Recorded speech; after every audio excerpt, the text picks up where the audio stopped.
Zakaj tukaj nimamo več zdaj tistega Maybacha, tistega znaka, tistega M-ja? Mislim, da Mercedes je želel še vedno izpostaviti, da je to sestavni del enega produkcijskega vozila, torej ki ga to dejansko je GLS, da ima 8-cilindrski motor, kar pri GLS-u dobiš samo pri izvedbi 63 AMG, ampak popolnoma v nasprotju z športnostjo.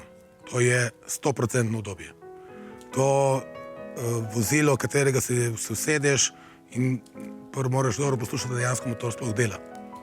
In ni namenjen temu, da boste zdaj vi bil prvi, ampak da boste prišli umirjeno z občutkom. Še vedno avto ima 550 konjev, ampak drugačnih. Tudi zato ima lahko tako udobje. Zato ima tudi lahko tako udobje, ja.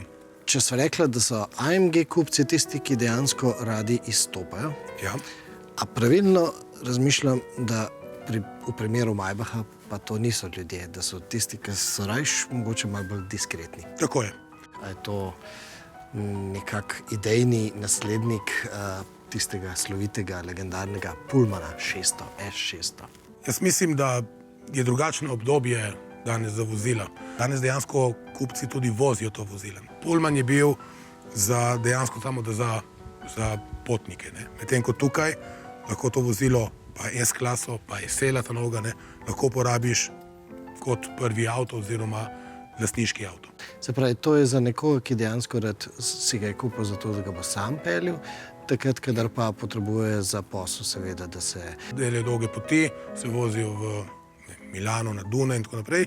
In medtem ko dejansko oni lahko delajo, komunicirajo, kar imajo voznika, ki to upravlja vozilo, on se pa pelje, lahko pa pride za vikend, pa pelje družino na izlet, na večerjo, pa uživa v tišini. To je pomeni v bistvu avto za... A je to avto za Slovenijo? Je. Tudi mi v Sloveniji smo že nekaj Maybachov prodali. Koliko se pa dejansko v bistvu teh najbolj ekskluzivnih, najdražjih Mercedesov proda dejansko v Sloveniji? Lansko leto smo prodali 100 vozil v Sloveniji in računamo, da letošnje leto bo to podobna številka. Aha. Wow. Ja, kar precej. To je pa res precej, ja, tako da. AMG je prednjačil v tej številki? Ja, seveda. 10% je Maybachov, ostali so pa AMG. Lahko povem, da je G-klas dejansko največ.